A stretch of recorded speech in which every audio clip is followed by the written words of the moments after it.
Hey! Bienvenue à toi qui m'écoute. Coucou. Aujourd'hui, nous continuons la vidéo sur Saint-Philbert de Grandlieu. Mais tais-toi donc. Comment ça? C'est toi qui viens de me dire ça? Non, elle a presque la même voix, mais ce n'est pas moi. Laissez parler la fée Carabosse. Si toi qui m'écoutes, tu ne veux pas finir transformé en une créature, avec des joues rondes de gerbille, une longue barbichette tombant jusqu'aux genoux, alors je te conseille vivement de t'abonner et de liker cette vidéo. Oh, mais d'où lui viennent ces idées si saugrenues? Ou d'une amie de longue date. Mais n'oublie pas. Qui tu es? Mais non, de t'abonner. Oula, c'est flippant tout ça. Bon, eh bien, tu sais ce qu'il te reste à faire. Et bon visionnage. Oh, et au passage, merci à toutes celles et ceux qui se sont déjà abonnés à la chaîne.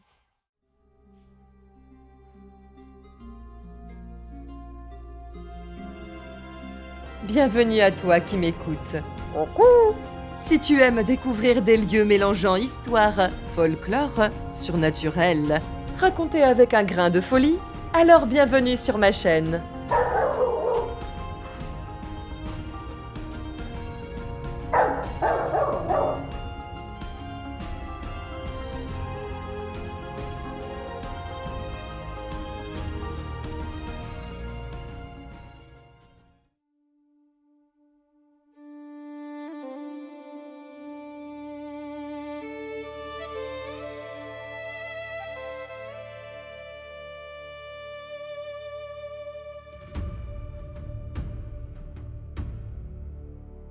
De toute façon, c'est partout le territoire de Kira. Il n'a même plus besoin de le marquer. Et nous continuons la visite sur Saint-Philbert de Grandlieu. Dans la vidéo précédente, nous avons parlé de sorcellerie, avec les fées Carabosse et maléfiques. Mais aujourd'hui... C'est un autre jour. Oui, mais aujourd'hui... Mais pas hier. Non mais arrête ça tout de suite. Mais là, nous allons tenter de rompre le sort. Oh, le sort? Quel sort? On ne sait jamais, il suffit qu'on ait froissé la fée Carabosse Tu et... racontes vraiment n'importe quoi. J'en connais un autre. Bon, on la démarre cette vidéo?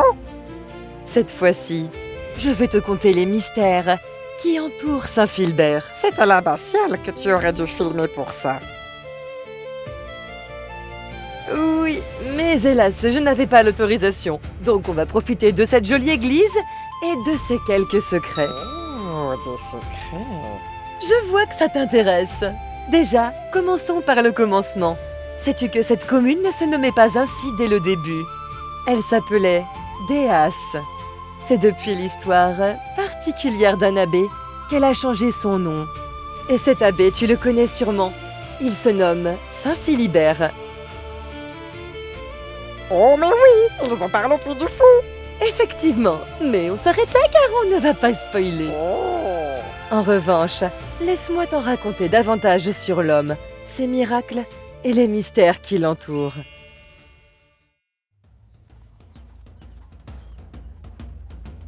Et c'est en 616, à Auze dans le Gers, que naît Philibert. À cette époque, c'est le roi Dagobert Ier qui régnait sur le royaume des Francs. Philibert est issu d'une puissante famille de la haute noblesse, très proche de la cour royale. Et certaines traditions le disent même apparenté à la famille des Mérovingiens, directement. Oui, et qui sont les Mérovingiens? Oula, il y a de nombreux faits et légendes autour d'eux. Mais pour le moment, restons focus sur Saint-Philibert. On en reparle juste après. Grâce au rang de sa famille, il reçoit une belle éducation. Très tôt, il apprend à lire, à écrire et étudie les écritures. Mais plutôt que de suivre la carrière administrative qui lui était destinée à la cour du roi, il décide de se tourner vers la religion. Et ainsi consacrer sa vie à Dieu. Il rentre au monastère à l'âge de 20 ans. L'administration, ça fait toujours peur. Et à n'importe quelle époque, apparemment. Oh, ça, je te le fais pas dire, c'est diabolique.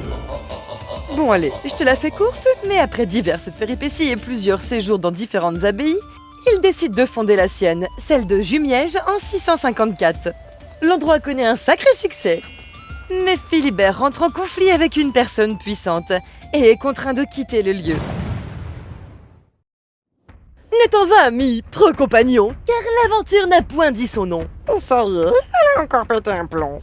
Philibert ne baissa point les bras pour autant. Ah non, non, non, hein. Il alla même de l'avant. C'est ainsi qu'il fonda le monastère d'Erio sur une île que tu connais sûrement. Après plusieurs transformations linguistiques, elle s'appelle Noirmoutier maintenant.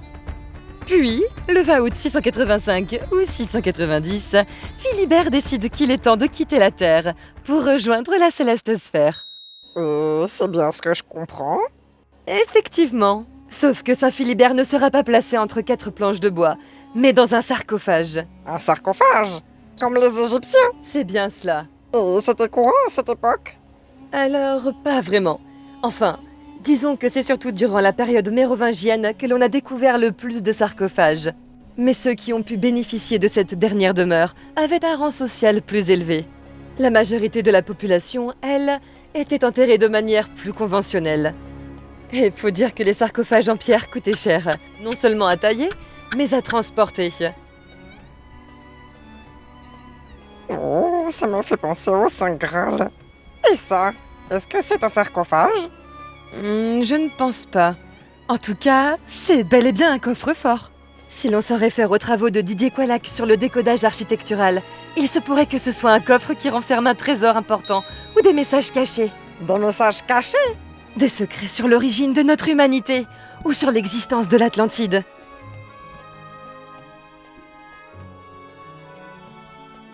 Mais revenons sur le sarcophage de Saint Philibert et ses miracles. Selon le moine Hermantère, il y aurait eu de nombreux miracles lors de la translation des reliques du saint. Elles concernent essentiellement les ossements de Saint Philibert. Elles seront déplacées en raison des incursions normandes à partir de juin 836, de Noirmoutier jusqu'à l'abbaye de Saint-Philbert de Grandlieu. Et maintenant, c'est Kira qui veille sur ce lieu. Es-tu prêt, mon cher, pour que je te conte la magie qui a opéré durant ces 4 jours? Ah oui! Alors commençons par le premier miracle, celui du corps du saint qui a été retrouvé intact malgré les années passées dans son tombeau. Oh, c'est courant chez les saints. Chez Padre Pio, ça a été la même chose. Oh oui, j'adore Padre Pio. À peine le cortège se mit en route que les miracles commencèrent. Les malades qui s'approchaient ou touchaient le reliquaire étaient aussitôt guéris. On parle d'infirmes qui ont retrouvé leur force. Ou que ce soit des personnes gravement malades, ou des boiteux, ou des personnes avec des maux de dents ou des rhumatismes ont arrêté de souffrir. Hermantère raconte aussi que des aveugles auraient retrouvé la vue. Il évoque également que des personnes tourmentées par des mauvais esprits auraient été délivrées après avoir été conduites auprès des reliques. Un enfant, Ébrefin, a retrouvé l'usage de sa main paralysée. Ou encore, on raconte qu'une femme d'environ 50 ans, au dos courbé, se redressa. Ou cet homme, nommé Bernefroy, qui était sourd et muet depuis un bail, retrouva l'ouïe et la parole. Certains voient même le saint en songe. Il avertirait les fidèles, conseillerait les moines et protégerait sa communauté. Oh, il y a un passage qui me fait penser à l'Odyssée d'Homère. Et elle ne parle pas du film de Nolan. Ah non, non, non, hein. Mais tu parles de quoi, au juste? Je parle des voleurs immobilisés par le vent. Nous sommes à Beauvoir-sur-Mer et des voleurs ont tout bonnement décidé de dérober des plaques de plomb appartenant au monastère situé à Noirmoutier. Quelle bonne idée. C'est au moment de reprendre la mer que le vent était constamment contraire. Têtus et bornés, ils insistèrent. Ce sont des Bretons. Malgré les efforts, le bateau resta à terre. Et ils finirent donc par lâcher l'affaire. C'est ainsi qu'ils comprirent qu'ils avaient offensé le saint et rendirent ce qu'il ne leur appartenait guère. Aussitôt le vent changea et ils purent reprendre la mer. Et quel est le passage qui te fait penser à ça dans l'Odyssée d'Homère? Eh bien, c'est lorsqu'Ulysse et ses compagnons parviennent sur l'île de Trinassie, domaine d'Hélios, le dieu du soleil qui voit tout et entend tout. Notre héros avait auparavant été mis en garde. Il ne devait surtout pas toucher au troupeau sacré du dieu du soleil, sous peine de périr. Alors qu'il ne devait passer qu'une seule nuit sur l'île, les vents se levèrent, les empêchant de reprendre le large. Les voilà bloqués, et leur réserve de nourriture qui s'épuise. Au bout d'un mois, l'équipage craque dans le dos d'Ulysse. Ils viennent d'offenser le dieu et de profaner le sacré. Il est raconté que les peaux des bêtes se mirent à ramper comme des serpents, tandis que les chairs mugissaient encore sur les broches, qu'elles soient cuites ou crues. L'horreur était à son comble. Puis soudain le vent tomba. Les marins purent enfin reprendre la mer. Mais ce n'était qu'un leurre. Zeus, à la demande d'Hélios, déchaîna une terrible tempête qui fracassa leur navire. Tout l'équipage venait de périr, sauf Ulysse.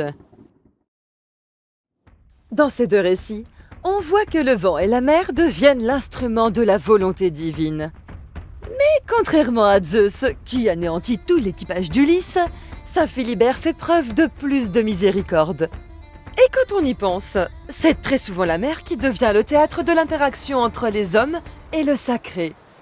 Ce n'est pas anodin de la retrouver dans tant d'écrits. Ah non, non, non, hein. On la croise dans les légendes, dans la Bible, dans la mythologie grecque, mais aussi chez les hindous, ou les Iroquois, ou encore les Égyptiens. Tu ne vas tout de même pas tous nous les faire, on a compris. Oups, pardon. La mer est un symbole vraiment fascinant, car elle représente aussi bien la vie que la mort. Tu fais peur. La vie, parce que dans de nombreuses traditions, l'univers émerge des eaux primordiales. Elle symbolise la naissance, la fécondité, l'origine de toute chose. Mais cette même mer peut aussi engloutir. Elle devient alors un instrument du jugement divin, comme nous venons de le voir.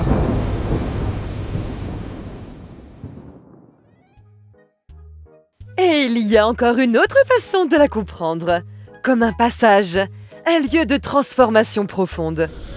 Elle nous attire vers de nouveaux horizons, vers de nouvelles découvertes. On y traverse autant d'épreuves que nécessaire pour grandir, évoluer Ou mourir. Rabat-joie. On peut même y voir le reflet de notre propre âme. Une mer calme évoque la paix intérieure, l'équilibre, la sagesse. Alors qu'une mer déchaînée, au contraire, peut représenter la colère, les peurs ou encore nos émotions les plus incontrôlables. Et justement, dans cette église se trouve un élément qui, d'un point de vue ésotérique, j'entends, me fait immédiatement penser à cette symbolique de la mer. Est-ce que tu vois de quoi je parle? Le fait de devoir laver les vitraux? Hein? Mais qu'est-ce que tu racontes? Bref, ce sera pour la prochaine vidéo. J'espère que tu as apprécié ce contenu. Et tu as plutôt intérêt parce que vu ce qu'a dit la sorcière en début de vidéo, je ne t'ai pas oublié. Surtout abonne-toi, commente et partage. Je ne réponds plus de rien pour cette fin, mais je te dis à très vite.